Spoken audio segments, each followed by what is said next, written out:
ਵਾਹਿਗੁਰੂ ਜੀ ਕਾ ਖਾਲਸਾ ਵਾਹਿਗੁਰੂ ਜੀ ਕੀ ਫਤਿਹ। ਮੈਂ ਤੁਹਾਡੀ ਹੋਸਟ ਪ੍ਰੀਤ ਕੌਰ ਨਿਊਜ਼ ਟੀਵੀ 84 ਦੇ ਨਾਲ ਵੀਓ। ਜਿਸ ਤੁਸੀਂ ਸਾਰੇ ਜਾਣਦੇ ਹੀ ਹੋ ਕਿ ਫਰਾਂਸ ਨੇ 2004 ਦੇ ਵਿੱਚ ਪਬਲਿਕ ਸਕੂਲ ਦੇ ਵਿੱਚ ਧਾਰਮਿਕ ਚਿੰਨ੍ਹਾਂ ਦੇ ਪਹਿਨਣ ਤੇ ਪਾਬੰਦੀ ਲਗਾਈ। ਨਤੀਜੇ ਦੇ ਤੌਰ ਤੇ ਦਸਤਾਰਧਾਰੀ ਸਿੱਖ ਵਿਦਿਆਰਥੀ ਪ੍ਰਭਾਵਿਤ ਹੋਏ।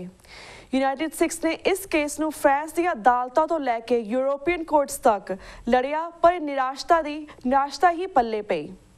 ਭਾਵੇਂ ਯੂਨਾਈਟਿਡ ਸਿੱਖਸ ਨੇ ਇਹ case United nation human rights council ਦੇ ਵਿੱਚ ਵੀ ਜਿੱਤ ਲਿਆ ਹੈ, ਪਰ ਫਰਾਂਸ ਸਰਕਾਰ ਇਸ ਫੈਸਲੇ ਨੂੰ ਮੰਨਣ ਤੋਂ ਇਨਕਾਰੀ ਹੈ। ਫਰਾਂਸ ਦੀ ਦੇਖੋ ਦੇਖੀ ਗਵਾਂਢੀ ਮੁਲਕ ਬੈਲਜੀਅਮ ਦੇ ਸਕੂਲ ਬੋਰਡ ਨੇ ਵੀ ਇਸ ਕਿਸਮ ਦੀ ਦਸਤਾਰ ਤੇ ਪਾਬੰਦੀ ਲਗਾਈ, ਜਿਸ ਨੂੰ ਯੂਨਾਈਟਿਡ ਸਿੱਖਸ ਨੇ ਬੈਲਜੀਅਮ ਦੀ ਸੁਪਰੀਮ ਕੋਰਟ ਦੇ ਵਿੱਚ ਚੈਲੰਜ ਕੀਤਾ। ਵਿਊਅਰਸ, 90 ਸਫ਼ੇ ਦੇ ਇੱਕ ਇਤਿਹਾਸਿਕ ਫੈਸਲੇ ਵਿੱਚ ਸੁਪਰੀਮ ਕੋਰਟ ਨੇ ਫਲੈਮਿਸ਼ ਐਜੂਕੇਸ਼ਨ ਬੋਰਡ ਦੇ ਫੈਸਲੇ ਨੂੰ ਰੱਦ ਕਰਦਿਆਂ ਸਿੱਖ ਵਿਦਿਆਰਥੀਆਂ ਨੂੰ ਦਸਤਾਰ ਜਾਂ ਪਟਕਾ ਬੰਨ੍ਹਣ ਦਾ ਹੱਕ ਦਿੱਤਾ ਹੈ। ਇਸ ਫੈਸਲੇ ਨਾਲ ਸਿੱਖ ਸੰਗਤ ਦੇ ਵਿੱਚ ਇੱਕ ਖੁਸ਼ੀ ਦੀ ਲਹਿਰ ਦੌੜ ਗਈ ਹੈ। ਯੂਨਾਈਟਿਡ ਸਿੱਖ ਜਥੇਬੰਦੀ ਅਤੇ ਬੈਲਜੀਅਮ ਦੀਆਂ ਸਿੱਖ ਸੰਗਤਾਂ ਇਸ ਇਤਿਹਾਸਿਕ ਜਿੱਤ ਦੇ ਲਈ ਵਧਾਈ ਦੀਆਂ ਹੱਕਦਾਰ ਨੇ। ਅੱਜ ਅਸੀਂ ਯੂਨਾਈਟਿਡ ਸਿੱਖਸ ਦੇ ਡਾਇਰੈਕਟਰ ਬੀਬੀ ਮਨਜਿੰਦਰਪਾਲ ਕੌਰ ਜੀ ਨਾਲ ਗੱਲਬਾਤ ਕਰ ਰਹੇ ਹਾਂ, ਜਿਨ੍ਹਾਂ ਨੇ ਇਸ ਕੇਸ ਦੀ ਬੈਲਜੀਅਮ ਦੀ ਸੰਗਤ ਨਾਲ ਮਿਲ ਕੇ ਪੈਰਵਾਈ ਕੀਤੀ ਹੈ। ਤੇ ਸਾਨੂੰ ਹੁਣ ਲਾਈਨ ਤੇ ਜੁੜ ਚੁੱਕੇ ਨੇ ਬੀਬੀ ਮਨਜਿੰਦਰਪਾਲ ਕੌਰ ਫਰਮ ਯੂਨਾਈਟਿਡ ਸਿੱਖਸ। ਜੀ ਭੈਣ ਜੀ, ਵਾਹਿਗੁਰੂ ਜੀ ਕਾ ਖਾਲਸਾ ਵਾਹਿਗੁਰੂ ਜੀ ਕੀ ਫਤਿਹ। ਵਾਹਿਗੁਰੂ ਜੀ ਕਾ ਖਾਲਸਾ ਵਾਹਿਗੁਰੂ ਜੀ ਕੀ ਫਤਿਹ। ਭੈਣ ਜੀ, ਅੱਜ ਸਭ ਤੋਂ ਪਹਿਲਾਂ ਸਾਰੇ ਦਰਸ਼ਕਾਂ ਨੂੰ ਬੈਲਜੀਅਮ ਦੇ ਇਸ ਦਸਤਾਰ ਕੇਸ ਬਾਰੇ ਵੇਰਵੇ ਦੇ ਨਾਲ ਜਾਣਕਾਰੀ ਦਿਓ ਕਿ ਇਹ ਕੇਸ ਕੀ ਸੀ ਅਤੇ ਸੁਪਰੀਮ ਕੋਰਟ ਦੇ ਫੈਸਲੇ ਦੀ ਕੀ ਅਹਿਮੀਅਤ ਹੈ, ਇਸ ਬਾਰੇ ਜਾਣਕਾਰੀ ਦਿਓ। ਹਾਂਜੀ, ਤੁਸੀਂ ਜਿਸ ਤਰ੍ਹਾਂ ਦੱਸ ਕੇ ਹਟੇ ਹੋ ਦਰਸ਼ਕਾਂ ਨੂੰ ਕਿ ਜਦੋਂ ਫਰਾਂਸ ਨੇ ਕਾਨੂੰਨ ਪਾਸ ਕੀਤਾ ਸੀ 2004 ਵਿੱਚ, ਹਾਂਜੀ, ਸਾਨੂੰ ਇਹ ਡਰ ਸੀ ਕਿ ਫਰਾਂਸ ਦੇ ਸਿੱਖਾਂ ਨਾਲ ਜੋ ਵਰਤ ਰਿਹਾ ਹੈ ਕਿ ਇੱਕ ਬਿਮਾਰੀ ਦੇ ਤੌਰ ਤੇ ਇਹ ਫੈਲ ਨਾ ਜਾਵੇ ਬਾਕੀ ਯੂਰਪ ਵਿੱਚ। ਜੀ, ਤੇ ਇੱਕ ਕਹਾਵਤ ਹੈ ਯੂਰਪ ਵਿੱਚ, ਜਦੋਂ ਫਰਾਂਸ ਛਿੱਕ ਮਾਰਦਾ ਹੈ ਤੇ ਜ਼ੁਕਾਮ ਲੱਗ ਜਾਂਦਾ ਹੈ। ਬੈਲਜੀਅਮ ਨੂੰ ਇਸ ਤਰ੍ਹਾਂ ਹੀ ਹੋਇਆ ਕਿ 2006 ਵਿੱਚ ਜਦੋਂ ਅਜੇ ਫਰਾਂਸ ਦੇ ਕੇਸਿਸ ਅਸੀਂ ਅਜੇ ਕੋਰਟਾਂ ਵਿੱਚ ਲੈ ਕੇ ਜਾ ਰਹੇ ਸਾਂ, ਇੱਕ 94 ਸਕੂਲਾਂ ਵਿੱਚ ਸਿੱਖ ਬੱਚਿਆਂ ਨੂੰ ਪਾਬੰਦੀ ਲਗਾਈ ਜਾ ਰਹੀ ਸੀ। ਹਾਂਜੀ, ਜਿੱਥੇ ਸਿੱਖ ਬੱਚੇ ਗੁੱਤਾਂ ਕਰਕੇ ਜਾਂ ਵਾਲ ਛੱਡ ਕੇ ਸਕੂਲਾਂ 'ਚ ਜਾ ਰਹੇ ਸਨ ਤੇ ਕਈ ਸਕੂਲ ਦੂਰ ਸਕੂਲਾਂ 'ਚ ਜਾਂਦੇ ਸਨ ਤੇ ਕਈਆਂ ਨੇ ਵਾਲ ਕਤਲ ਵੀ ਕਰਤੇ। ਸੋ ਉਹ 2006 ਵਿੱਚ ਜਿਹੜੀ ਅਸੀਂ ਕੇਸ ਚੁੱਕੀ ਸੀ ਉਸ ਦੀ ਅਸੀਂ ਜਿੱਤ ਪ੍ਰਾਪਤ ਕੀਤੀ, ਪਰ ਉਹ ਜਿੱਤ ਬਹੁਤ ਚਿਰ ਨਹੀਂ ਰਹੀ ਕਿਉਂਕਿ ਇੱਕ ਟੈਕਨੀਕੈਲਿਟੀ ਤੇ ਉਹ ਸਕੂਲ ਜਿੱਤ ਗਿਆ ਵਾਪਸ।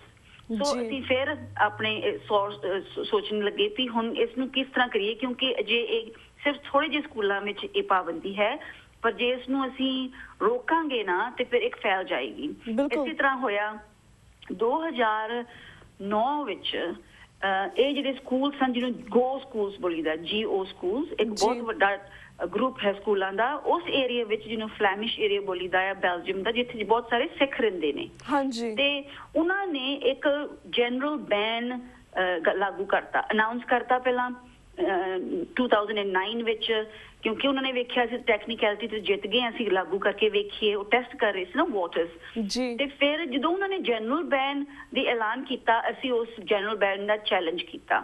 ਹਾਂਜੀ, ਅਗੇਨ ਟੈਕਨੀਕੈਲਿਟੀ ਦੇ ਪਿੱਛੇ ਸਾਨੂੰ ਲੱਗਦਾ ਸੀ ਵੀ ਪੋਲੀਟੀਕਲ ਰੀਜ਼ਨਸ ਕਰਕੇ ਸਾਨੂੰ ਇੱਕ ਕੋਰਟ ਤੋਂ ਦੂਸਰੇ ਕੋਰਟ ਤੇ ਜਾਣਾ ਪੈ ਰਿਹਾ ਸੀ। ਟੈਕਨੀਕੈਲਿਟੀ ਦੇ ਪਿੱਛੇ ਉਹ ਕਦੀ ਆਹ ਕਹਿ ਦਿੰਦੇ ਸੀ, ਕਦੀ ਉਹ ਕਹਿ ਦਿੰਦੇ ਸੀ। ਸੋ ਅਸੀਂ ਉਸ ਧੱਕਿਆਂ ਵਿੱਚ 2006 ਤੋਂ ਤੁਰੇ ਸਾਂ।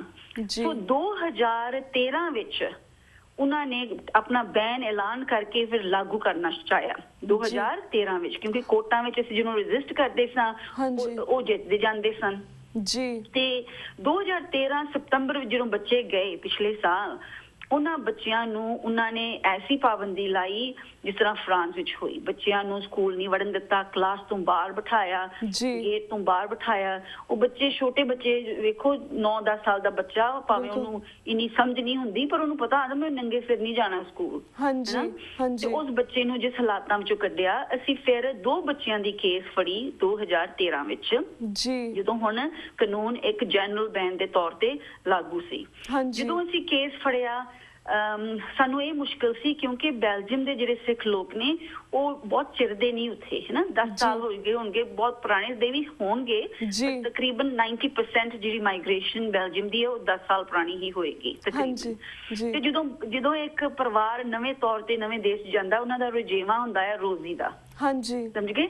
ਸੋ ਉਹਨਾਂ ਵਾਸਤੇ ਇੱਕ ਮੁੱਦਾ ਚੁੱਕਣਾ ਇਕੱਲਿਆਂ ਦਾ ਮੁਸ਼ਕਿਲ ਸੀ। ਕਿਉਂਕਿ ਇੱਕ ਹੁੰਦਾ ਹੈ ਵੀ ਲੱਗਦਾ ਵੀ ਹੁੰਦਾ ਹੈ ਦਿਮਾਗੀ ਤੌਰ ਤੇ ਵੀ ਅਸੀਂ ਕਰ ਸਕਾਂਗੇ ਕਿ ਨਹੀਂ, ਅਸੀਂ ਹੋਰ ਦੇਸ਼ ਵਿੱਚ ਆਏ ਆ, ਬੰਦਾ ਬੇਹੱਕਾ ਹੋ ਕੇ ਆਇਆ ਹੁੰਦਾ ਹੈ, ਸੋ ਉਹਦੇ ਮਨ ਵਿੱਚ ਐਸਾ ਵੀਕਨੈਸ ਹੁੰਦੀ ਹੋ ਜਾਂਦੀ ਹੈ। ਪਰ ਐਨੀਵੇ ਯੂਨਾਈਟਿਡ ਸਿੱਖਸ ਬੈਲਜੀਅਮ ਵਿੱਚ 2006 ਤੋਂ ਸਾਡਾ ਚੈਪਟਰ ਅਸੀਂ ਬਣਾਉਣਾ ਸ਼ੁਰੂ ਕੀਤਾ ਸੀ। ਸੋ ਸਾਡੇ ਜਿਹੜੇ ਭੈਣ ਜੀ ਅਮਰਜੀਤ ਕੌਰ ਪ੍ਰਧਾਨ ਨੇ ਯੂਨਾਈਟਿਡ ਸਿੱਖਸ ਬੈਲਜੀਅਮ ਦੇ, ਉਹਨਾਂ ਨੇ ਸਾਨੂੰ ਯੂਨਾਈਟਿਡ ਸਿੱਖਸ UK ਸਾਡੀ ਲੀਗਲ ਟੀਮ ਨਾਲ ਸੰਪਰਕ ਕੀਤਾ ਵੀ ਤੁਸੀਂ ਫਰਾਂਸ ਦੇ ਵਿੱਚ ਜਿਹੜਾ ਕੇਸ ਚੁੱਕੇ ਹੋਏ ਨੇ ਉਹਨੂੰ ਮੁੱਖ ਰੱਖ ਕੇ ਇੱਧਰ ਵੀ ਨਿਭਾਓ। ਸੋ ਇਸ ਕਰਕੇ ਸਾਡੀ ਇਨਵੋਲਵਮੈਂਟ ਸ਼ੁਰੂ ਹੋਈ ਸੀ ਬੈਲਜੀਅਮ ਵਿੱਚ। ਸੰਗਤੀ ਰੂਪ ਵਿੱਚ ਗੁਰਦੁਆਰਿਆਂ ਨੇ ਸਾਥ ਦਿੱਤਾ।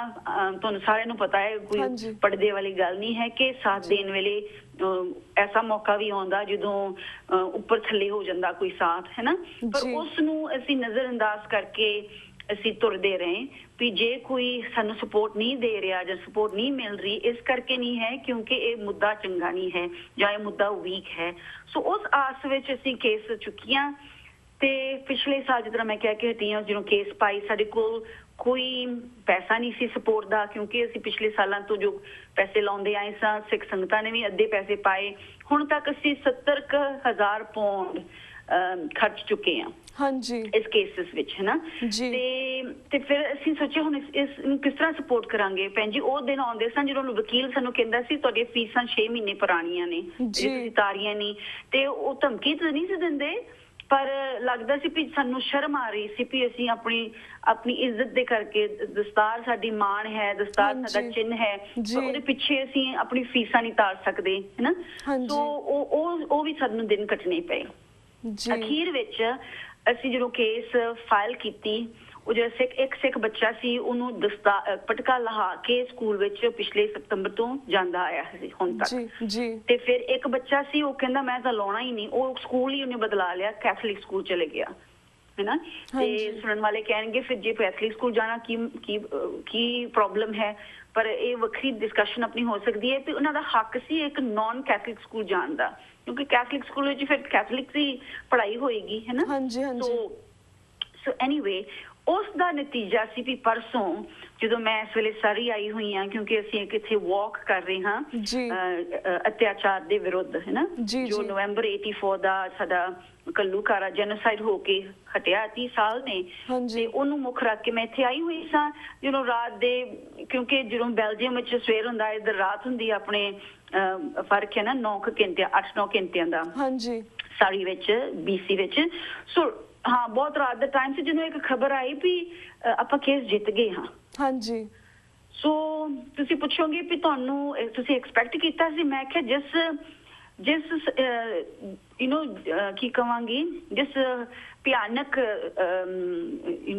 ਸਮੁੰਦਰ ਵਿੱਚੋਂ ਅਸੀਂ 2006 ਚੋਂ ਤਰਦੇ ਬਗੈਰ ਆਸਰੇ ਤੋਂ ਆਏ ਸਾਂ, ਸਾਨੂੰ ਸੀ ਵੀ ਕੁਛ ਵੀ ਹੋ ਸਕਦਾ ਹੈ, ਕਿਉਂਕਿ ਤੁਹਾਨੂੰ ਪਤਾ ਫਰਾਂਸ ਨੇ ਜਦੋਂ ਇਹ ਜੋ rights of turban the problem ਖੜਾ ਕੀਤਾ ਸੀ, ਸਾਨੂੰ ਪਤਾ ਸੀ ਸਾਡੇ ਲਈ ਦਸਤਾਰ ਕੀ ਹੈ, ਸਾਡਾ ਕੀ ਹੱਕ ਹੈ, ਤੇ ਉਹਨਾਂ ਨੇ ਆਪਣੀ ਮਰਜ਼ੀ ਕੀਤੀ। So anything can happen, but anyway that's what happen. ਜਦੋਂ ਕੋਰਟ ਨੇ ਪਰਸੋਂ ਕਿਹਾ ਵੀ ਇਹ ਸਕੂਲ ਦਾ ਹੱਕ ਹੈ ਕੋਈ ਪਾਬੰਦੀ ਲਾਉਣ ਦਾ, ਜੇ ਕਿਸੇ ਚਿੰਨ੍ਹ ਕਰਕੇ, ਧਾਰਮਿਕ ਚਿੰਨ੍ਹ ਕਰਕੇ ਸਕੂਲ ਵਿੱਚ ਡਿਸਆਰਡਰ ਹੈ, ਮੁਸ਼ਕਲ ਆ ਰਹੀ ਹੈ, ਪਰ ਕਹਿੰਦੇ ਜੱਜ ਨੇ ਕਿਹਾ ਵੀ ਸਾਡੇ ਕੋਲ ਕੋਈ ਸਬੂਤ ਨਹੀਂ ਹੈ ਵੀ ਸਿੱਖ ਬੱਚਿਆਂ ਨੇ ਪਟਕੇ ਕਰਕੇ ਕੁਛ ਤਾਨੀ ਕੀਤੀ ਹੈ ਜਾਂ ਸਕੂਲ ਵਿੱਚ ਕੋਈ ਇਸ਼ੂ ਖੜਾ ਹੋ ਗਿਆ ਹੈ ਪਟਕੇ ਕਰਕੇ। ਸੋ ਦੈਰਫੋਰ ਉਸ ਸਕੂਲ ਦਾ ਕੋਈ ਹੱਕ ਨਹੀਂ ਸੀ ਇਸ ਬੱਚਿਆਂ ਦੇ ਪਟਕੇ ਲਾਉਣ ਦਾ। ਜੀ ਤਾਂ ਭੈਣ ਜੀ ਤੁਸੀਂ ਪੂਰਾ ਇਸ ਘਟਨਾ ਦਾ ਵੇਰਵਾ ਦਿੱਤਾ। It's really sad. ਬਾਕੀ ਕੁਐਸਚਨਸ ਬਾਰੇ ਵੀ ਅਸੀਂ ਗੱਲਬਾਤ ਕਰਾਂਗੇ, ਜੇ ਅਸੀਂ ਵਾਕ ਦੀ ਗੱਲਬਾਤ ਕੀਤੀ ਉਸ ਬਾਰੇ ਵੀ ਗੱਲਬਾਤ ਕਰਾਂਗੇ, ਪਰ ਇਟਸ ਰੀਅਲੀ ਸੈਡ ਕਿ ਇੰਨੇ ਚਿਰ ਦਾ ਜਿਹੜਾ ਕੇਸ ਚੱਲ ਰਿਹਾ ਸੀਗਾ, ਛੋਟੇ ਬੱਚੇ ਜਿਹੜੇ ਭਾਵੇਂ 10 ਸਾਲ ਦੇ ਸੀਗੇ, ਚਾਹੇ 5 ਸਾਲ ਦੇ ਸੀ, ਜਾਂ ਵੱਡੇ ਵੀ ਜਿਹੜੇ ਸਕੂਲ ਵਿੱਚ ਜਾਂਦੇ ਸੀਗੇ। ਇਟਸ ਰੀਅਲੀ ਸੈਡ ਕਿ ਕਿਸ ਤਰ੍ਹਾਂ ਪਟਕੇ ਤੋਂ ਬਗੈਰ ਜਾਂ ਦਸਤਾਰ ਤੋਂ ਬਗੈਰ ਕਿਸ ਤਰ੍ਹਾਂ ਸਕੂਲ ਜਾਂਦੇ ਸੀਗੇ। ਆਈ ਫੀਲ ਰੀਅਲੀ ਬੈਡ ਕਿ ਉਹਨਾਂ ਦੇ ਦਿਲ ਦੇ ਉੱਪਰ ਕੀ ਬੀਤਦੀ ਹੋਏਗੀ। Maybe that's the reason you said ਕਿ ਉਹਨੇ ਆਪਣੇ ਕੇਸ ਕਤਲ ਕਰਵਾਉਣੇ ਪਏ। ਐਂਡ ਸਿੱਖ ਕੌਮ ਕਾਫੀ ਮੁਸ਼ਕਿਲਾਂ ਤੋਂ ਨਿਕਲੀ ਹੈ ਪਿਛਲੇ ਕੁਝ ਸਾਲਾਂ ਦੇ ਵਿੱਚ, but we are really happy ਕਿ at least at the end of the day ਅਸੀਂ ਬੈਲਜੀਅਮ ਦਾ ਕੇਸ ਜਿੱਤਿਆ। ਤਾਂ ਭੈਣ ਜੀ ਹੁਣ ਅਸੀਂ ਥੋੜਾ ਫਰਾਂਸ ਬਾਰੇ ਕੇਸ ਬਾਰੇ ਵੀ ਤੁਹਾਡੇ ਕੋਲ ਜਾਣਕਾਰੀ ਲੈਣਾ ਚਾਹਾਂਗੇ। ਜਿਸ ਤਰ੍ਹਾਂ ਜਿਹੜਾ ਫਰਾਂਸ ਦਾ ਕੇਸ ਸੀਗਾ, ਜੋ ਤੁਸੀਂ United nation human rights council ਦੇ ਵਿੱਚ ਕੇਸ ਜਿਹੜਾ ਜਿੱਤਿਆ ਸੀਗਾ, ਇਸ ਨੂੰ ਹੁਣ ਤੱਕ ਕਿਉਂ ਨਹੀਂ ਲਾਗੂ ਕਰਵਾਇਆ ਜਾ ਸਕਿਆ, ਜਾਂ ਫਿਰ ਉਹਨਾਂ ਨੇ ਕਿਉਂ ਇਸ ਨੂੰ ਮਾਨਤਾ ਦਿੱਤੀ? ਇਸ ਬਾਰੇ ਵੀ ਜਾਣਕਾਰੀ ਦਿਓ। Okay, it was the United Nations human rights committee, council नहीं कमेटी दे सामने केस ਜਾਂਦੀਆਂ ਨੇ ਜੀ। ਤੇ ਯੂਨਾਈਟਿਡ ਨੇਸ਼ਨਸ ਦੀ ਹਿਊਮਨ ਰਾਈਟਸ ਕਮੇਟੀ ਨੇ ਪ੍ਰਤੱਖ ਕਹਿ ਦਿੱਤਾ ਸੀ ਕਿ ਫਰਾਂਸ ਨੇ ਜੋ ਕਾਨੂੰਨ ਦੀ ਉਲੰਘਣਾ ਕੀਤੀ ਹੈ ਇਹਨਾਂ ਦੇ ਧਾਰਮਿਕ ਹੱਕਾਂ ਦੀ, ਉਹ ਗਲਤ ਹੈ ਤੇ ਉਹਨਾਂ ਨੂੰ ਆਪਣਾ ਕਾਨੂੰਨ ਬਦਲਾਉਣਾ ਪਏਗਾ। ਤੇ ਫਰਾਂਸ ਐਸਾ ਦੇਸ਼ ਹੈ ਉਹ ਕਿਸੇ ਹੋਰ ਦੀ ਨਹੀਂ ਕਦੀ ਸੁਣਦਾ। ਉਹਨਾਂ ਨੇ ਕਿਹਾ ਵੀ ਨਹੀਂ, ਸਾਨੂੰ ਲੋੜ ਹੈ ਇਸ ਕਾਨੂੰਨ ਦੀ, ਕਿਉਂਕਿ ਸਾਡੇ ਜਿਹੜੀ ਨਾਪੱਖਤਾ, ਧਰਮ ਦੀ ਨਾਪੱਖਤਾ ਜਿਹਨੂੰ ਸੈਕੂਲੈਰਿਟੀ ਬੋਲੀਦਾ ਆ ਇੰਗਲਿਸ਼ ਵਿੱਚ, ਵੀ ਉਹ ਸਾਡੇ ਵਾਸਤੇ ਅਹਿਮ ਹੈ, ਉਹ ਸਾਡਾ ਧਰਮ ਹੈ ਕਹਿ ਲਓ ਜੀ। ਸੋ ਇਹ ਜਿਹੜੀ ਬੈਲਜੀਅਮ ਵਿੱਚ ਕੇਸ ਜਿੱਤਣੀ ਸਾਡੇ ਲਈ ਇਸ ਕਰਕੇ ਬਹੁਤ ਜ਼ਰੂਰਤ ਸੀ ਕਿ ਜੇ ਫਰਾਂਸ ਦੀ ਜਿਹੜੀ ਸਾਡੀ ਜਿੱਤ ਯੂਨਾਈਟਿਡ ਨੇਸ਼ਨਸ ਵਿੱਚ ਫਰਾਂਸ ਨੇ ਪਰਵਾਹ ਨਹੀਂ ਕੀਤੀ, ਉਹ ਜੇ ਇੱਕ ਲਹਿਰ ਬਣ ਜਾਂਦੀ ਯੂਰਪ ਵਿੱਚ ਜੇ ਬੈਲਜੀਅਮ ਵਿੱਚ ਵੀ ਆਪਾਂ ਹਾਰ ਜਾਂਦੇ। ਹਾਂਜੀ, ਕਿਉਂਕਿ ਫਿਰ ਉਹਨਾਂ ਨੇ ਕਹਿਣਾ ਸੀ ਉਹ ਤਾਂ ਫਰਾਂਸ ਵਿੱਚ ਤਾਂ ਸੈਕੂਲੈਰਿਟੀ ਦੇ ਮੁੱਦੇ ਕਰਕੇ ਤੁਸੀਂ ਹਾਰ ਗਏ ਫਰਾਂਸ ਦੇ ਵਿੱਚ, ਜਾਂ ਫਰਾਂਸ ਤੁਹਾਡੀ ਗੱਲ ਨਹੀਂ ਸੁਣ ਰਹੀ, ਪਰ ਬੈਲਜੀਅਮ ਵਿੱਚ ਤਾਂ ਕੋਈ ਸੈਕੂਲੈਰਿਟੀ ਕਨਸਟੀਟਿਊਸ਼ਨ ਵਿੱਚ ਨਹੀਂ ਹੈ, ਤੇ ਜੇ ਇੱਥੇ ਵੀ ਤੁਸੀਂ ਹਾਰ ਗਏ ਮਤਲਬ ਇਹ ਇੱਕ ਹੁਣ ਲਹਿਰ ਸ਼ੁਰੂ ਹੋ ਗਈ ਪੂਰੇ ਯੂਰਪ ਵਿੱਚ ਅਗੇਂਸਟ ਰਿਲੀਜੀਅਸ ਸਾਇੰਸ। ਸੋ ਇਸ ਕਰਕੇ ਇਹ ਸਾਡੀ ਜਿਹੜੀ ਜਿੱਤ ਹੈ ਇਸ ਲਈ ਬਹੁਤ ਬਹੁਤ ਅਹਿਮ ਹੈ। ਭਾਵੇਂ ਉੱਥੇ ਬੈਲਜੀਅਮ ਛੋਟਾ ਦੇਸ਼ ਮੰਨਿਆ ਜਾਂਦਾ ਹੈ ਨਾ, ਕਿਉਂਕਿ ਇਸ ਕੇਸ ਦੀ ਜਿੱਤ ਨੇ ਉਹ ਜੋ ਲਹਿਰ ਸੀ ਕਿ ਨਾਪੱਖਤਾ ਦੀ, ਜਿਸ ਕਰਕੇ ਧਾਰਮਿਕ ਚਿੰਨ੍ਹਾਂ ਤੇ ਪਾਬੰਦੀ ਸੀ, ਉਹ ਮਿਟਾ ਦਿੱਤੀ ਜਾਂ ਉਹ ਬੰਦ ਕਰ ਰੋਕ ਦਿੱਤੀ ਕਹਿ ਲਓ, ਹੈ ਨਾ। ਤੁਸੀਂ ਹੁਣ ਫਰਾਂਸ ਦਾ ਪੁੱਛ ਰਹੇ ਹੋ, ਫਰਾਂਸ ਵਿੱਚ ਕੇਸ ਜਿਤਨੀ ਯੂਨਾਈਟਿਡ ਨੇਸ਼ਨਸ ਦੇ ਬਾਵਜੂਦ ਜੋ ਫਰਾਂਸ ਵਿੱਚ ਅੱਜ ਇਹ ਹਾਲ ਨੇ, ਮੈਂ ਦੱਸਾਂ, ਮੈਂ ਜਦੋਂ ਪੈਰਿਸ ਗਈ ਸਾਂ, ਜਾਂਦੇ ਰਹਿੰਦੇ ਹੋ ਕਿਉਂਕਿ ਕੋਈ ਨਾ ਕੋਈ ਇਸ਼ੂ ਖੜਾ ਹੁੰਦਾ ਹੈ, ਤੁਸੀਂ ਵੇਖੋਗੇ ਉੱਚੇ ਲੰਬੇ ਆਪਣੇ ਬੱਚੇ ਹੋਣਗੇ 15-16 ਸਾਲਾਂ ਦੇ, ਦਾੜੀ ਆਈ ਹੋਏਗੀ, ਨੰਗੇ ਸਿਰ ਜਾਂ ਛੋਟਾ ਜਿਹਾ ਰੁਮਾਲ ਪਾ ਕੇ ਗੁਰਦੁਆਰੇ ਆ ਰਹੇ ਨੇ। ਹਾਂਜੀ, ਕਿਉਂ? ਕਿਉਂਕਿ ਹੁਣ ਉਹਨਾਂ ਦੇ ਮਨਾਂ ਵਿੱਚ, ਕਿਉਂਕਿ ਆਪਾਂ ਹਰ ਇੱਕ ਚੀਜ਼ ਨੂੰ ਆਪਾਂ ਕਾਮਨ ਬਣਾ ਸਕਦੇ ਹਾਂ ਨਾ, ਮਾਮੂਲੀ ਬਣਾ ਸਕਦੇ ਹਾਂ। ਸੋ ਉਹ ਬੱਚੇ ਸਕੂਲ ਨੂੰ ਐਸੇ ਹੀ ਜਾ ਰਹੇ ਨੇ। ਉਹ ਬੱਚੇ ਫਰਾਂਸ ਵਿੱਚ ਅੱਜ ਕੱਲ੍ਹ ਸਕੂਲਾਂ ਨੂੰ ਜਿਨ ਜਾਂਦੇ ਨੇ, ਵੱਧ ਤੋਂ ਵੱਧ ਇੱਕ ਨੈਟ ਪਾ ਕੇ ਜੂੜੇ ਤੇ ਜਾਂਦੇ ਨੇ। ਰੁਮਾਲ ਵੀ ਮਨਾ ਹੈ, ਪਟਕਾ ਤਾਂ ਬਿਲਕੁਲ ਮਨਾ ਹੈ, ਤੇ ਦਸਤਾਰ ਤਾਂ ਬਹੁਤ ਦੂਰ ਦੀ ਗੱਲ ਹੈ। ਸੋ ਉਹ ਐਸੇ ਬੱਚੇ ਹੁੰਦੇ ਨੇ, ਉਹਨਾਂ ਨੇ ਜਿਸ 8 ਘੰਟੇ ਸਕੂਲ ਵਿੱਚ ਨੰਗੇ ਸਿਰ ਬੈਠਣਾ ਆ, ਗੁਰਦੁਆਰੇ ਵੀ ਨੰਗੇ ਸਿਰ ਹੀ ਆਉਣਗੇ, ਕਿਉਂਕਿ ਹੁਣ ਅਸੀਂ ਵੀ ਯੂਜ਼ਡ ਟੂ ਹੋ ਗਏ ਉਹਨਾਂ ਨੂੰ ਵੇਖਣਾ, ਸਾਨੂੰ ਵੀ ਨਹੀਂ ਲੱਗੇਗਾ ਵੀ ਨੰਗੇ ਲੱਗ ਰਹੇ ਨੇ। ਇਹ ਹੋ ਗਿਆ ਹੈ।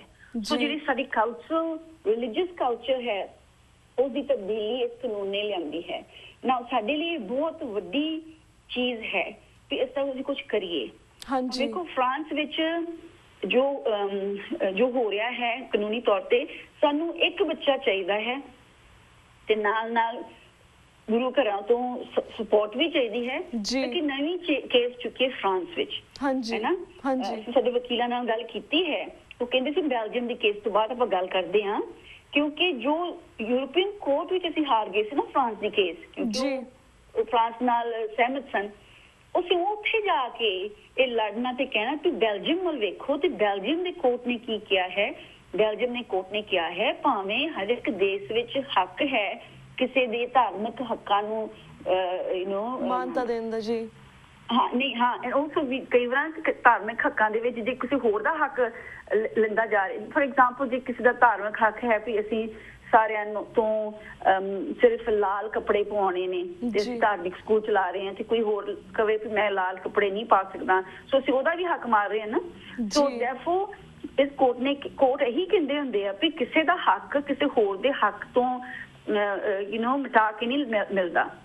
ਹੱਕ ਇਸ ਬੈਲੈਂਸਿੰਗ, ਹੈ ਨਾ, ਤੁਹਾਡਾ ਹੱਕ ਤੇ ਕਿਸੇ ਹੋਰ ਦਾ ਹੱਕ, ਦੋਵੇਂ ਤਕੜੀ ਤੇ ਤੋਲ ਕੇ ਵਰਤੀਦਾ ਆ। ਸੋ ਇਸ ਕੋਰਟ ਨੇ ਜੋ ਬੈਲਜੀਅਮ ਵਿੱਚ ਕਿਹਾ ਹੈ ਵੀ ਇਸ ਬੱਚਿਆਂ ਨੇ ਇਸ ਪਟਕੇ ਕਰਕੇ ਕੋਈ ਖਰਾਬੀ ਨਹੀਂ ਕੀਤੀ, ਕੋਈ ਪ੍ਰੋਬਲਮ ਨਹੀਂ ਆ ਰਹੀ, ਲਾਅ ਐਂਡ ਆਰਡਰ ਦੀ ਸਕੂਲ ਵਿੱਚ ਸ਼ੈਤਾਨੀਆਂ ਨਹੀਂ ਹੋ ਰਹੀਆਂ। ਸੋ ਉਹੀ ਗੱਲ ਅਸੀਂ European Court of Human Rights ਵਿੱਚ ਕਹਿਣੀ ਹੈ ਵੀ ਬੈਲਜੀਅਮ ਵੀ ਤੁਹਾਡਾ ਮੈਂਬਰ ਸਟੇਟ ਹੈ, European Court of Human Rights ਦਾ ਸਿਗਨੇਟਰੀ ਹੈ ਕਨਵੈਨਸ਼ਨ ਦਾ, ਹੈ ਨਾ, ਯੂਰਪੀਅਨ ਮੈਂਬਰ ਵੀ ਹੈ। ਉਹ court comes under the council of Europe and not the European commission. ਪਰ ਸੋ ਸਾਡੀ ਆਸ ਹੈ ਕਿ ਅਸੀਂ ਉਹ ਫਰਾਂਸ ਦਾ ਪੋਜੀਸ਼ਨ ਚੈਲੰਜ ਕਰ ਸਕਾਂਗੇ, ਪਰ ਇਹ ਆਸ ਕਿੱਥੋਂ ਤੱਕ ਅਸੀਂ ਲੈ ਕੇ ਜਾ ਸਕਾਂਗੇ, ਇਹ ਪੂਰੇ ਪੰਥ ਦੀ ਡਿਊਟੀ ਹੈ ਸੋਚਣ ਦੀ ਵੀ ਕਦੋਂ ਤੇ ਕਿਵੇਂ, ਕਿਉਂਕਿ ਸਾਡੇ ਕੋਲ ਇਹੋ ਜਿਹੇ ਉਪਰਾਲੇ ਕਰਨੇ ਇੱਕ ਸੰਸਥਾ ਵੱਲੋਂ ਜਾਂ ਇੱਕ ਪਰਿਵਾਰ ਵੱਲੋਂ ਜਾਂ ਇੱਕ ਖਾਤੇ ਤੋਂ ਔਖਾ ਹੈ ਕਿਉਂਕਿ ਫਰਾਂਸ ਦੀ ਪੂਰੀ ਚੈਲੰਜ ਹੋਏਗੀ ਉਹਨਾਂ ਦੀ ਸੈਕੂਲੈਰਿਟੀ, ਉਹਨਾਂ ਦੀ ਕਨਸਟੀਟਿਊਸ਼ਨ ਦੀ। ਹਾਂਜੀ, ਰੱਬ ਦੀ ਮਰਜ਼ੀ ਹੁੰਦੀ ਹੈ ਜਦੋਂ ਉਹਨਾਂ ਨੇ ਕੁਝ ਦੇਣਾ ਹੁੰਦਾ ਵਾਹਿਗੁਰੂ ਸਾਹਿਬ ਨੇ, ਪਰ ਸਾਡੇ ਵੱਲੋਂ ਇੱਕ ਪੂਰੇ ਦੇਸ਼ ਦਾ ਟਾਕਰਾ ਕਰਨਾ ਪਏਗਾ। ਉਹ ਕੌਣ ਹੈ ਹੁਣ ਜ਼ਿੰਮੇਵਾਰੀ ਲੈਣ ਵਾਲਾ, ਹੈ ਨਾ ਭੈਣ ਜੀ? ਤੁਸੀਂ ਤਾਂ ਆਪਾਂ ਆਪਣੀ ਡਿਊਟੀਆਂ ਕੀ ਹੈ, ਤੁਸੀਂ ਬ੍ਰੌਡਕਾਸਟਰ ਹੋ, ਮੈਂ ਵਕੀਲ ਹਾਂ। ਹਾਂਜੀ, ਪਰ ਇਹ ਮੁੱਦਾ ਪੰਥਿਕ ਹੈ। ਸਾਡੇ ਪੰਥਿਕ ਮੁੱਦੇ ਕਰਨ ਵਾਲੇ ਸਾਡੇ ਜਿਹੜੇ ਲੀਡਰ ਨੇ, ਉਹਨਾਂ ਦੇ ਵਿੱਚ ਇਹ ਸੋਚ ਹੈ, ਉਹਨਾਂ ਦੇ ਵਿੱਚ ਇਹ ਯੋਗਦਾਨ ਹੈ ਵੀ ਉਹ ਸੋਚ ਵੀ ਸਕਦੇ ਨੇ ਵੀ ਸਾਡੇ ਕੀ ਸਟ੍ਰੈਟਜੀ ਹੈ, ਸਾਡੇ ਲਈ ਸੋਚ ਕੌਣ ਰਿਹਾ ਹੈ। ਜੀ ਜੀ ਜੀ ਜੀ ਬਿਲਕੁਲ ਭੈਣ ਜੀ, ਜਿਸ ਤਰ੍ਹਾਂ ਗੱਲ ਕੀਤਾ ਕਿ ਇਹ ਪੰਥਕ ਮੁੱਦਾ ਹੈ, ਮੈਂ ਇਸ ਤੋਂ ਤੁਹਾਡੀ ਸ਼ਲਾਘਾ ਕਰਦੇ ਹਾਂ ਕਿ ਤੁਸੀਂ ਸਿੱਖ ਕੌਮ ਦੇ ਲਈ ਇੰਨਾ ਕੁਛ ਕਰਦੇ, ਨਾ ਕਿ ਨਾਟ ਓਨਲੀ ਸਿੱਖ ਕੌਮ ਲਈ ਯੂਨਾਈਟਿਡ ਸਿੱਖਸ ਖੜੀ ਹੋਈ ਹੈ, ਬਲਕਿ ਤੁਸੀਂ ਜਿਸ ਤਰ੍ਹਾਂ ਇੰਨੇ ਫਲੱਡਸ ਆਉਂਦੇ ਨੇ, ਕਟਰੀਨਾ ਆਇਆ ਸੀ, ਸੁਨਾਮੀ ਆਇਆ ਸੀ, ਚਾਹੇ ਪਾਕਿਸਤਾਨ ਦੇ ਵਿੱਚ ਫਲੱਡ ਸੀਗੇ, ਚਾਹੇ ਹੇਤੀ ਦੇ ਵਿੱਚ ਫਲੱਡ ਸੀ, ਹਮੇਸ਼ਾ ਯੂਨਾਈਟਿਡ ਸਿੱਖਸ ਜਿਹੜੀ ਸਭ ਤੋਂ ਪਹਿਲਾਂ ਜਾ ਕੇ ਹਰ ਬੰਦੇ ਦੀ ਮਦਦ ਕਰਦੀ, ਸਰਬੱਤ ਦੇ ਭਲੇ ਤੇ ਖੜਦੀ ਆ। ਜਿਸ ਤਰ੍ਹਾਂ ਈਵਨ ਰੀਸੈਂਟਲੀ ਕਸ਼ਮੀਰ ਦੇ ਵਿੱਚ ਜਿਹੜੇ ਫਲੱਡਸ ਆਏ ਸੀ, ਜਿਸ ਤੁਸੀਂ ਯੂਨਾਈਟਿਡ ਨੇਸ਼ਨ ਵੱਲੋਂ ਤੁਹਾਡੇ ਵੱਲੋਂ ਜਥੇਬੰਦੀ ਵੱਲੋਂ ਫਲੱਡ ਰਿਲੀਫ ਆਪਰੇਸ਼ਨ ਵੀ ਜਾਰੀ ਕੀਤਾ ਗਿਆ ਸੀ। ਅਸੀਂ ਚਾਹਾਂਗੇ ਤੁਸੀਂ ਉਸ ਬਾਰੇ ਵੀ ਸਾਡੇ ਦਰਸ਼ਕਾਂ ਨੂੰ ਥੋੜੇ ਜਿਹੇ ਆਪਣੇ ਵਿਚਾਰ ਸਾਂਝੇ ਕਰੋ ਉਸ ਬਾਰੇ ਵੀ। ਹਾਂਜੀ ਭੈਣ ਜੀ, ਤੁਸੀਂ ਜੋ ਦੱਸ ਕੇ ਹਟੇ, ਸੁਣਨ ਵਾਲਾ ਜੇ ਯੂਨਾਈਟਿਡ ਸਿੱਖਸ ਨੂੰ ਨਾ ਜਾਣਦਾ ਹੋਏਗਾ ਉਹ ਕਹੇਗਾ ਇਹ ਕਿਹੜੀ ਸੰਸਥਾ ਵੀ ਹਰ ਪਾਸੇ ਤੁਰ ਪੈਂਦੀ ਹੈ। ਕੱਲ ਰਾਤ ਮੈਂ ਕਿਸੇ ਬਹੁਤ ਚੰਗੇ ਗੁਰਸਿੱਖ ਪਰਿਵਾਰ ਨਾਲ ਗੱਲ ਕਰ ਰਹੀ ਸਾਂ ਤੇ ਉਹਨਾਂ ਨੇ ਮੈਨੂੰ ਪੁੱਛਿਆ ਸੀ ਤੁਹਾਡਾ ਪਲਾਨ ਕੀ ਹੈ, ਤੁਹਾਡਾ ਮਾਸਟਰ ਪਲਾਨ ਕੀ ਹੈ। ਹਾਂਜੀ, ਮੈਂ ਕਿਹਾ ਤੁਸੀਂ ਜਦੋਂ ਇੱਕ ਅਵਸਥਾ ਤੇ ਆ ਜਾਂਦੇ ਹੋ, ਮੈਂ ਆਪਣੀ ਧਾਰਮਿਕ ਅਵਸਥਾ ਦੀ ਗੱਲ ਨਹੀਂ ਕਰ ਰਹੀ, ਇੱਕ ਸਿਚੁਏਸ਼ਨ ਚ ਆ ਜਾਂਦੇ ਹੋ ਜਦੋਂ ਤੁਹਾਡਾ ਮਾਸਟਰ ਪਲਾਨ ਨਹੀਂ ਹੁੰਦਾ, ਸਿਰਫ ਮਾਸਟਰ ਦਾ ਪਲਾਨ ਹੁੰਦਾ ਹੈ। ਹਾਂਜੀ, ਤੁਹਾਡਾ ਮਾਸਟਰ ਵੀ ਤੁਹਾਡਾ ਅਕਾਲ ਪੁਰਖ ਹੈ ਨਾ, ਉਸਦਾ ਪਲਾਨ ਸਾਡਾ ਮਾਸਟਰ ਪਲਾਨ ਹੈ। ਤੇ ਸੁਣਨ ਵਾਲੇ ਕਹਿਣਗੇ ਇਹ ਕੀ ਗੱਲਾਂ ਕਰ ਰਹੀ ਹੋ, ਹਰ ਇੱਕ ਚੀਜ਼ ਦੇ ਮਾਸਟਰ ਪਲਾਨ ਹੁੰਦੇ ਆ। ਪਰ ਜਦੋਂ ਬੰਦਾ ਉਸ ਥਾਂ ਤੇ ਆ ਜਾਂਦਾ ਹੈ, ਜਦੋਂ ਉਹਨੂੰ ਨਹੀਂ ਪਰਵਾਹ ਹੁੰਦੀ ਕਿ ਜੋ ਉਹਦੇ ਸਾਹਮਣੇ ਆਇਆ ਉਹਨੇ ਕਰਨਾ ਹੀ ਕਰਨਾ ਹੈ। ਹਾਂਜੀ, ਉਹਨੇ ਨਹੀਂ ਸੋਚਣਾ ਮੈਂ ਇਹਦੇ ਲਈ ਮੇਰੇ ਵਾਸਤੇ ਪੈਸੇ ਹੈ ਕਿ ਨਹੀਂ, ਮੇਰੇ ਵਾਸਤੇ ਮੈਨੂੰ ਨੀਂਦ ਬੰਦ ਕਰਨੀ ਪਏਗੀ ਜਾਂ ਕਿਤੇ ਜਾਣਾ ਪਏਗਾ। ਉਹ ਜਦੋਂ ਅਵਸਥਾ ਆ ਜਾਵੇ ਉਹ ਸਾਡੇ ਸੇਵਾਦਾਰਾਂ ਦੀ ਅਵਸਥਾ ਹੈ। ਹਾਂਜੀ, ਮਾਫ ਕਰਨਾ ਆਪ ਕਹਿਣਾ ਪੈ ਰਿਹਾ ਹੈ ਜੀ। ਕਿਉਂਕਿ ਅੱਜ ਕੱਲ ਦੀ ਦੁਨੀਆ ਵਿੱਚ ਜੋ ਅਸੀਂ ਲਕੀਰ ਦੇ ਫਕੀਰ ਹਾਂ, ਸੋ ਉੱਥੇ ਤਾਂ ਕਹਿੰਦੇ ਸਾਨੂੰ ਪਲਾਨ ਦਿਓ ਜੀ, ਵਿਖਾਓ ਤੁਸੀਂ ਕਿਹੜਾ ਪੈਸਾ ਕਿੱਥੇ ਖਰਚਣਾ ਤੇ ਕਿੱਥੋਂ ਆਏਗਾ ਪੈਸਾ। ਜੇ ਤੁਹਾਡੇ ਕੋਲ ਪੈਸਾ ਨਹੀਂ ਹੈ ਤੁਸੀਂ ਇਹ ਕੰਮ ਨਾ ਕਰੋ। ਜਿੰਨੀ ਵਾਰੀ ਸਾਨੂੰ ਕਿਹਾ ਗਿਆ ਹੈ ਕਿ ਤੁਸੀਂ ਕਿਉਂ ਜਾਂਦੇ ਹੋ, ਜਦੋਂ ਕੋਈ ਫਲੱਡ ਆ ਜਾਂਦਾ ਹੈ ਤੁਹਾਡੇ ਕੋਲ ਪੈਸਾ ਹੈ, ਤੁਸੀਂ ਮੁੱਦੇ ਕਿਉਂ ਚੁੱਕਦੇ ਹੋ ਜੇ ਤੁਹਾਡੇ ਕੋਲ ਮਾਇਆ ਨਹੀਂ ਹੈ ਜੀ। ਕੀ ਸਾਡਾ ਕੋਈ ਹੱਕ ਹੈ ਜੇ ਕੋਈ ਬੇਹੱਕਾ ਸਾਡੇ ਕੋਲ ਆਵੇ, ਲੋੜਵੰਦ ਆਵੇ, ਕਿਸੇ ਕਹੀਏ ਨਹੀਂ ਤੁਸੀਂ ਗਲਤੀ ਨਾਲ ਸਾਡੇ ਕੋਲ ਆ ਗਏ ਹੋ, ਰੱਬ ਨੇ ਗਲਤੀ ਨਾਲ ਸਾਨੂੰ ਖਿਲਾਤਾ, ਨਹੀਂ ਹੱਕ ਨਾ। ਸੋ ਯੂਨਾਈਟਿਡ ਸਿੱਖਸ ਦਾ ਕੰਮ ਹੀ ਇਹੀ ਹੈ ਕਿ ਜਿੱਥੇ ਕੋਈ ਲੋੜਵੰਦ ਦੀ ਲੋੜ ਨਹੀਂ ਪੂਰੀ ਹੋ ਰਹੀ, ਉਹ ਕਿਸੇ ਕਾਰਨ ਸਾਡੇ ਕੋਲ ਆਉਂਦਾ ਹੈ ਤੇ ਅਸੀਂ ਵੀ ਆਪਣੀ ਕੋਸ਼ਿਸ਼ ਅਨੁਸਾਰ ਜੋ ਰੱਬ ਨੇ ਕਰਾਉਣਾ ਹੁੰਦਾ ਉਹ ਕਰਦੇ ਹਾਂ, ਹੈ ਨਾ। ਕਿਉਂਕਿ ਅਸੀਂ ਵੀ ਮਾਮੂਲੀ ਇਨਸਾਨ ਹੈ, ਅਸੀਂ ਵੀ ਦੁੱਖ ਪੀੜਾਂ ਵਿੱਚੋਂ ਨਿਕਲਦੇ ਹਾਂ, ਅਸੀਂ ਵੀ ਗਰੀਬੀ ਵਿੱਚੋਂ ਨਿਕਲਦੇ ਹਾਂ, ਜੋ ਵੀ ਗਰੀਬੀ ਹੈ ਨਾ। ਸੋ ਦੈਰਫੋਰ ਸਾਨੂੰ ਉਸ ਤਕੜੀ ਤੇ ਨਾ ਤੋਲੋ ਵੀ ਅੱਛਾ ਇਹ ਉਹ ਸੰਸਥਾ ਹੈ ਜਿਸ ਤਰ੍ਹਾਂ ਉਹਨਾਂ ਨੇ ਆਹ ਕੀਤਾ, ਇਹਨਾਂ ਨੇ ਉਹ ਕੀਤਾ। So to answer you question, ਜੇ ਕਿਤੇ ਹੜ੍ਹ ਆਇਆ ਹੈ, ਅੱਜ ਕੱਲ ਕਿਸੇ ਨੇ ਮੈਨੂੰ ਪੁੱਛਿਆ ਸੀ ਵੀ ਅਸਾਮ ਵੀ ਕੁਝ ਹੋਇਆ ਹੈ, ਅਸਾਮ ਹੋਇਆ ਹੈ, ਮੈਨੂੰ ਪਤਾ ਨਹੀਂ ਕਿਤੇ ਕੋਈ ਹੜ੍ਹ ਆਇਆ, ਤੁਸੀਂ ਉੱਥੇ ਕਿਉਂ ਨਹੀਂ ਗਏ? ਜਿਸ ਤਰ੍ਹਾਂ ਇੱਕ ਟੀਚਰ ਨਾਲ ਸਾਨੂੰ ਕਹਿ ਰਹੇ ਸੀ, ਮੈਂ ਕਿਹਾ ਜੋ ਸਾਨੂੰ ਫੋਨ ਕਾਲ ਆ ਜਾਂਦੀ ਸੀ ਉੱਥੇ ਵੀ ਤੁਰ ਪੈਂਦੇ, ਹੈ ਨਾ। ਸੋ ਅਸੀਂ ਕਸ਼ਮੀਰ ਦੀ ਗੱਲ ਕਰਨੀ ਹੈ। ਕਸ਼ਮੀਰ ਸ਼ਾਇਦ ਮੇਰੀ ਆਪਣੀ ਸੋਚ ਵਿੱਚ ਪਿਛਲੇ 12 ਸਾਲਾਂ ਦੀ ਜਿਹਨਾਂ ਨੂੰ ਮੈਂ ਯੂਨਾਈਟਿਡ ਸਿੱਖਸ ਨਾਲ ਜੁੜੀ ਹੋਈ ਹਾਂ ਸੇਵਾਦਾਰ ਦੇ ਤੌਰ ਤੇ, ਇਹ ਪਹਿਲਾ ਜੋ ਡਿਜ਼ਾਸਟਰ ਰਿਲੀਫ ਹੈ ਜਿੱਥੇ ਬਹੁਤ ਸਾਰੇ ਸਿੱਖਾਂ ਨਾਲ ਜੋ ਹੜ੍ਹ ਆਇਆ ਹੈ, ਨੁਕਸਾਨ ਹੋਇਆ ਹੈ। ਕਿਉਂਕਿ ਜਿਹਦੇ ਵੀ ਬਾਕੀ ਦੇ ਹੜ੍ਹ ਸਨ ਉਹ ਜਾਂ ਭੂਚਾਲ ਸਨ, ਉਹ ਗੈਰ ਕੌਮਾਂ ਦੇ ਸਨ। ਅਸੀਂ ਜਾਂਦੇ ਸਨ ਨਾ, ਫਿਲੀਪੀਨਸ ਗਏ, ਆਚੇ ਗਏ, ਹਾਈਟੀ ਗਏ, ਉੱਥੇ ਕੋਈ ਸਿੱਖ ਨਹੀਂ ਸੀ ਖਾਸ, ਹੈ ਨਾ ਜੀ। ਤੇ ਇਹ ਪਹਿਲੀ ਵਾਰੀ ਹੈ ਕਿ 70,000 ਸਿੱਖਾਂ ਨਾਲ ਇਸ ਹੜ੍ਹ ਦਾ ਨੁਕਸਾਨ ਹੋਇਆ ਹੈ। ਹਾਂਜੀ, ਓਕੇ। ਸੋ ਲੋਕੀ ਸਾਨੂੰ ਪੁੱਛਦੇ ਤੁਸੀਂ ਇੱਥੇ ਕਿਉਂ ਨਹੀਂ ਇੰਨਾ ਕੁਛ ਕੀਤਾ? ਤੇ ਮੈਂ ਵਾਪਸ ਪੁੱਛਾਂਗੀ ਤੁਹਾਨੂੰ, ਤੁਸੀਂ ਲੋਗੋ ਜਿਹੜੇ ਹਾਈਟੀ ਵਿੱਚ ਤੁਸੀਂ ਮਿਲੀਅਨਸ ਦੇ ਪੈਸੇ ਦਿੱਤੇ, ਰੈੱਡ ਕਰਾਸ ਨੂੰ ਵੀ ਦਿੱਤੇ, ਤੁਸੀਂ ਕਸ਼ਮੀਰ ਦੇ ਕਿਉਂ ਨਹੀਂ ਦਿੱਤੇ? ਬਿਲਕੁਲ। ਹੁਣ ਅਸੀਂ ਪੈਸੇ ਥੋੜਾ ਫੈਕਟਰੀ 'ਚ ਬਹਿ ਕੇ ਬਣਾਈ ਜਾਈਏ। ਸੋ ਦੈਰਫੋਰ ਇਸ ਦਾ ਜਵਾਬ ਸਵਾਲ ਕਰਨ ਵਾਲਿਆਂ ਵਿੱਚ ਹੀ ਹੁੰਦਾ ਹੈ ਕਿ ਅਸੀਂ ਸਾਰੇ ਨਾ ਪ੍ਰਭਾਵਿਤ ਹੋ ਜਾਂਦੇ ਹਾਂ ਟੈਲੀਵਿਜ਼ਨਾਂ ਤੇ ਵੇਖ ਕੇ। ਅਸੀਂ ਉੱਥੇ ਪੈਸੇ ਦਿੰਦੇ ਜਿੱਥੇ ਸਾਡਾ ਦਿਲ ਭਰ ਆਉਂਦਾ ਹੈ ਜੀ। ਨਹੀਂ ਦਿੰਦੇ। ਤੁਸੀਂ ਵੇਖੋ ਹੁਣ ਕਸ਼ਮੀਰ ਜਿਹੜੇ ਵੀਰ ਭੈਣ ਪਰਿਵਾਰ ਨੇ ਉਹ ਟੈਲੀਵਿਜ਼ਨਾਂ ਤੇ ਨਹੀਂ ਆ ਰਹੇ, ਤੁਸੀਂ ਸੁਣਿਆ ਹੋਏਗਾ ਪੂਰੀ ਬਲੈਂਕਟ ਐਮਬਾਰਗੋ ਕਹਿ ਲਓ ਮੀਡੀਆ ਤੇ। ਹਾਂਜੀ, ਤੁਸੀਂ ਟੈਲੀਵਿਜ਼ਨ ਤੇ ਵੇਖਿਆ ਕਸ਼ਮੀਰ ਵਿੱਚ ਕੀ ਹੋਇਆ? ਜੀ ਨਹੀਂ ਨਾ। ਸੋ ਉਹ ਸਾਡੀ ਰੋਣ ਹੈ ਕਿ ਸਾਡੀ ਬ੍ਰੌਡਕਾਸਟਿੰਗ ਐਬਿਲਿਟੀ ਉਨੀ ਕੁ ਹੈ ਨਾ। ਜਿਸ ਤਰ੍ਹਾਂ ਹੁਣ TV 84 ਨੇ ਆਪਣਾ ਚੈਨਲ ਸ਼ੁਰੂ ਕੀਤਾ, ਉਦੋਂ ਦਾ ਅਸੀਂ ਆਪਣੀ ਆਵਾਜ਼ ਕੱਢ ਸਕਦੇ ਹਾਂ। ਉਸ ਤੋਂ ਪਹਿਲਾਂ ਤਾਂ ਐਸੀ ਆਵਾਜ਼ ਨਹੀਂ ਹੁੰਦੀ ਸੀ। ਸੋ ਜਿੰਨੇ ਜ਼ਿਆਦਾ ਬ੍ਰੌਡਕਾਸਟਿੰਗ ਸਟੇਸ਼ਨ ਹੋਣਗੇ ਨਿਕਲੇਗੀ। ਪਰ ਅਜੇ ਵੀ ਸਾਡੇ ਜਿਹੜੇ ਸਿੱਖ ਲੋਕ ਨੇ, ਅਸੀਂ ਜੋ CNN ਵਿੱਚ ਵੇਖਦੇ ਹਾਂ ਜਾਂ BBC ਤੇ ਵੇਖਦੇ ਹਾਂ, ਉਹਨਾਂ ਦੇ ਛੇਤੀ ਪ੍ਰਭਾਵਿਤ ਹੋ ਕੇ ਅਸੀਂ ਲੱਖਾਂ ਦੇ ਪੈਸੇ ਦੇ ਦਿੰਦੇ ਹਾਂ, ਭਾਵੇਂ ਫਿਲੀਪੀਨਸ ਹੋਵੇ। ਹਾਂਜੀ ਜੀ। तो कश्मीर में जो हो रहा है उसकी लोड़ इस प्रकार है, बहुत बहुत परिवार ने जिन्हां दे घर इकट्ठे ने, हाँ जी, हुकूमत दे हिम्मत अनुसार उन्होंने मदद नहीं मिल रही, तो पता नहीं मदद मिलेगी। जे तुसी उत्तराखंड वाल देखो जो हो रहा सी उत्थे, उसी तरह दे सिचुएशन इत्थे होनी है। सगों इत्थों पोलिटिकल तौर ते ज्यादा मुश्किल आएगी कश्मीर लोकां दी, है ना, क्योंकि तुहानूं पता उन्हां दी पॉलिटिक्स दा। सो देयरफॉर ਜਿਹੜਾ ਵੀ ਜਿੱਥੇ ਬੈਠਾ ਕਹਿੰਦਾ ਵੀ ਕਸ਼ਮੀਰ ਦੇ ਹੜ ਮੁੱਕ ਗਏ ਨੇ ਜਾਂ ਇੱਥੇ ਕੋਈ ਲੋੜ ਨਹੀਂ ਹੈ, ਉਹ ਆਪਣਾ ਦਿਲ ਫਰੋਲੇ ਕਿ ਮੈਂ ਇਹ ਕਿਉਂ ਕਹਿ ਰਿਹਾ ਹਾਂ। ਸੋ ਜਿਨ੍ਹਾਂ ਦੀ ਹਿੰਮਤ ਹੈ, ਜਿਹੜੇ ਕੋਈ ਉੱਥੇ ਕੰਮ ਸੇਵਾ ਕਰ ਰਹੇ ਨੇ, ਉਹਨਾਂ ਦੀ ਮਦਦ ਕਰੋ। ਅਸੀਂ ਕੱਲ ਰਾਤ ਪੇਮੈਂਟ ਕੀਤੀ ਹੈ, ਅਸੀਂ 700 ਰਜਾਈਆਂ ਤੇ 700 ਗੱਦੇ ਮੈਟਰਸਸ ਖਰੀਦੇ ਨੇ 200-300 ਪਰਿਵਾਰਾਂ ਲਈ। ਕਈਆਂ ਨੂੰ 2 ਮਿਲਣਗੇ, ਸਾਨੂੰ 1 ਮਿਲੇਗਾ। ਤੇ ਨਾਲ ਅਸੀਂ 300 ਪਰਿਵਾਰਾਂ ਦੇ ਗਰਮ ਕੱਪੜੇ, ਸਵੈਟਰ ਜਿਹੜੇ ਹੁੰਦੇ ਨਾ, ਅੰਦਰ ਥਰਮਲ ਅੰਡਰਵੇਅਰ, ਜੈਕਟ, ਹੋਰ ਕੀ ਕੋਟੀਆਂ, ਇਹ ਸਾਰੇ ਦਿੱਲੀੋਂ ਖਰੀਦੇ ਨੇ। ਕਿਉਂਕਿ ਲੋਕੀ ਕਹਿੰਦੇ ਸੀ ਤੁਸੀਂ ਕਸ਼ਮੀਰ ਤੋਂ ਕਿਉਂ ਨਹੀਂ ਲੈਂਦੇ, ਜਿਨ੍ਹਾਂ ਨੂੰ ਨਹੀਂ ਪਤਾ ਵੀ ਕਸ਼ਮੀਰ ਵਿੱਚ ਦੁਕਾਨਾਂ ਵੀ ਪਾਣੀ ਹੇਠਾਂ ਸੀ, ਹੈ ਨਾ। ਦੈਰਫੋਰ ਇਹ ਉਪਰਾਲਾ ਹੋ ਰਿਹਾ ਸਾਡੇ ਵੱਲੋਂ, ਸਾਡੇ ਵਾਂਗੂ ਹੋਰ ਕਈ ਕਰ ਰਹੇ ਨੇ ਜੀ। ਇੱਥੋਂ BC ਤੋਂ ਨਹੀਂ, ਓਨਟਾਰੀਓ ਤੋਂ ਵੀ ਇੱਕ ਜਥਾ ਗਿਆ ਹੈ, ਜੋ ਉਹਨਾਂ ਦੀ ਓਨਟਾਰੀਓ ਗੁਰਦੁਆਰਾ ਕਾਉਂਸਲ ਕੇ ਕਮੇਟੀ ਨੇ ਪੈਸੇ ਇਕੱਠੇ ਕੀਤੇ ਸੀ ਜੀ, ਉਹ ਖਰਚਣ ਨੂੰ, ਹੈ ਨਾ। ਸੋ ਦੈਰਫੋਰ ਅਸੀਂ ਸਾਡੇ ਵਿੱਚ ਜਿਹੜੀ ਆਦਤ ਹੈ ਨਾ, ਜਿਹਨੂੰ ਤੁਸੀਂ ਲੋਕੀ ਕਹਿੰਦੇ ਲੱਤਾਂ ਖਿੱਚਣਾ, ਲੱਤਾਂ ਨਹੀਂ ਖਿੱਚਦੇ, ਉਹ ਤਾਂ ਪੂਰਾ ਕਿਸੇ ਦੇ ਸਾਰੇ ਹੋਣ ਦੀ ਖਿੱਚ ਦਿੰਦੇ ਆ ਕਿ ਅੱਛਾ ਉਹ ਸੰਸਥਾ ਉਹ ਤਾਂ ਆ ਤਰ੍ਹਾਂ ਕਰਦੀ, ਉਸ ਤਰ੍ਹਾਂ ਕਰਦੀ, ਉਹ ਤਾਂ ਕੁਛ ਨਹੀਂ ਕਰਦੇ, ਉਹ ਤਾਂ ਪੈਸੇ ਲਈ ਜਾਂਦੇ, ਉਹ ਤਾਂ ਆਹ ਨੇ, ਉਹ ਤਾਂ ਉਹ ਨੇ।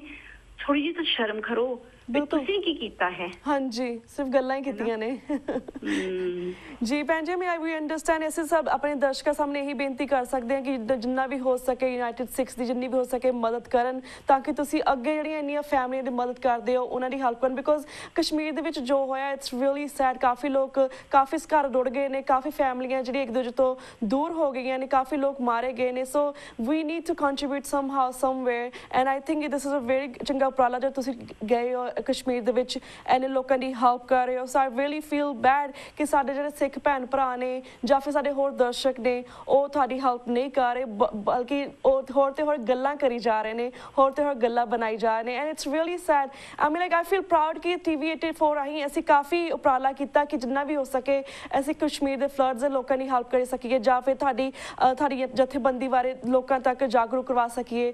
ਐਂਡ ਇਟਸ ਰੀਅਲੀ ਸੈਡ ਕਿ ਇੰਡੀਅਨ ਮੀਡੀਆ ਜਾਂ ਫਿਰ ਹੋਰ ਕਿਸੇ ਕੰਟਰੀ ਦੇ ਮੀਡੀਆ ਨੇ ਜੋ ਵੀ ਕਸ਼ਮੀਰ ਦੇ ਵਿੱਚ ਹੋਇਆ, ਜਿਸ ਤਰ੍ਹਾਂ ਦੀ ਵੀ ਅਸੀਂ ਹੈਲਪ ਕੀਤੀ ਹੈ, ਇਸ ਨੂੰ ਬਿਲਕੁਲ ਵੀ ਲੋਕਾਂ ਤੱਕ ਨਹੀਂ ਪਹੁੰਚਾਇਆ, ਬਿਲਕੁਲ ਵੀ ਦਿਖਾਇਆ ਨਹੀਂ। So this is really sad. Maybe that's the reason a lot of people don't know what happened actually in Kashmir. ਪਰ ਅਸੀਂ ਤਾਂ ਆਪਣੇ ਵੱਲੋਂ ਪੂਰੀ ਕੋਸ਼ਿਸ਼ ਕਰ ਰਹੇ ਹਾਂ। ਪਰ ਭੈਣ ਜੀ, ਹੁਣ ਅਸੀਂ ਕਿਉਂਕਿ ਸਾਡੇ ਕੋਲ ਮੇਬੀ ਲਾਈਕ 3.5 ਮਿੰਟਸ ਰਹਿ ਗਏ ਨੇ, let's move to next question. ਜਿਸ ਤਰ੍ਹਾਂ ਤੁਸੀਂ ਇਸ ਵਾਰੀ ਤੁਸੀਂ ਕਹਿ ਰਹੇ ਕਿ ਤੁਸੀਂ ਕੈਨੇਡਾ ਦੇ ਵਿੱਚ ਹੋ, ਤੁਸੀਂ 25 ਅਕਤੂਬਰ ਨੂੰ ਹਿੰਸਾ ਦੇ ਖਿਲਾਫ ਜਿਹੜੀ ਗੁੱਡਵਿਲ ਵਾਕ ਕਰ ਰਹੇ ਹੋ ਬ੍ਰਿਟਿਸ਼ ਕੋਲੰਬੀਆ ਦੇ ਵਿੱਚ, ਅਸੀਂ ਜਾਣਨਾ ਚਾਹਾਂਗੇ ਹੁਣ ਉਸ ਦੀ ਕੀ ਪ੍ਰੋਗਰੈਸ ਹੈ। ਹਾਂਜੀ ਭੈਣ ਜੀ, ਮੈਂ ਇੱਥੇ ਅਗਸਤ 14 ਤਰੀਕ ਪਹੁੰਚੀ ਸਾਂ ਜੀ, ਤੇ ਕਿਉਂਕਿ ਇੱਕ ਮਨ ਵਿੱਚ ਇੱਕ ਖਿਆਲ ਵਾਹਿਗੁਰੂ ਨੇ ਪਾਇਆ ਸੀ ਕਿ ਤੁਸੀਂ BC ਜਾ ਕੇ ਉੱਥੇ ਜਿਹੜੀ ਬਹੁਤ ਨੰਬਰਾਂ ਵਿੱਚ ਸਿੱਖ ਸੰਗਤ ਹੈ, ਉਹਨਾਂ ਰਾਹੀਂ ਇੱਕ ਇੰਟਰਨੈਸ਼ਨਲ ਮੁੱਦਾ ਚੁੱਕੋ ਜੋ ਅਤਿਆਚਾਰ ਦੇ ਵਿਰੁੱਧ ਹੋਵੇ। ਕਿਉਂਕਿ ਅਸੀਂ ਬਹੁਤ ਸਾਰੇ ਮੁੱਦੇ ਆਪਸ ਵਿੱਚ ਹੀ ਕਰ ਲੈਂਦੇ ਹਾਂ, ਮੁਜ਼ਾਹਰੇ ਕਰਕੇ। ਅੱਜ ਕੱਲ੍ਹ ਵਿਜਿਲ ਵੀ ਕਰ ਲੈਂਦੇ ਹਾਂ, ਕੈਂਡਲ ਲਾਈਟ ਵਿਜਿਲ, ਹੈ ਨਾ, ਜਿਹੜੇ ਸਿੱਖ ਕੌਮ ਚ ਅੱਗੇ ਨਹੀਂ ਸੀ ਆਪਾਂ ਕਰਦੇ, ਪਰ ਨਵੇਂ ਜ਼ਮਾਨੇ ਅਨੁਸਾਰ ਕਰ ਰਹੇ ਹਾਂ। ਪਰ ਉਹ ਗੱਲ ਅੰਦਰ ਹੀ ਰਹਿ ਜਾਂਦੀ ਹੈ। ਵੇਖੋ, ਅਸੀਂ ਤਾਂ ਜਾਣਦੇ ਹਾਂ ਨਾ ਵੀ ਕੀ ਹੋਇਆ ਸਾਡੇ ਨਾਲ, ਜੋ ਵਿਧਵਾਵਾਂ ਨੇ ਨਵੰਬਰ 84 ਦੀਆਂ, ਜੋ ਜੂਨ 84 ਵਿੱਚ ਹੋਇਆ ਹੈ। ਪਰ ਜੇ ਸੰਸਥਾਵਾਂ ਜਿਸ ਤਰ੍ਹਾਂ ਸਿੱਖਸ ਫॉर ਜਸਟਿਸ ਵਾਲੇ ਯੂਨਾਈਟਿਡ ਨੇਸ਼ਨਸ ਵੱਲ ਤੱਕ ਪਹੁੰਚਦੇ ਨੇ, ਤੇ ਉੱਥੇ ਜੇ ਆਪਣਾ ਮੁੱਦਾ ਲੈ ਕੇ ਜਾਣਗੇ ਤੇ ਉਹ ਲੋਕੀ ਕਹਿਣਗੇ ਅਸੀਂ ਤਾਂ ਸੁਣਿਆ ਨਹੀਂ ਤੁਹਾਡੇ ਨਾਲ ਕੁਝ ਹੋਇਆ ਸੀ, ਕਿਉਂਕਿ ਅਸੀਂ ਸਿਰਫ ਆਪਸ ਵਿੱਚ ਦੱਸਿਆ ਹੈ।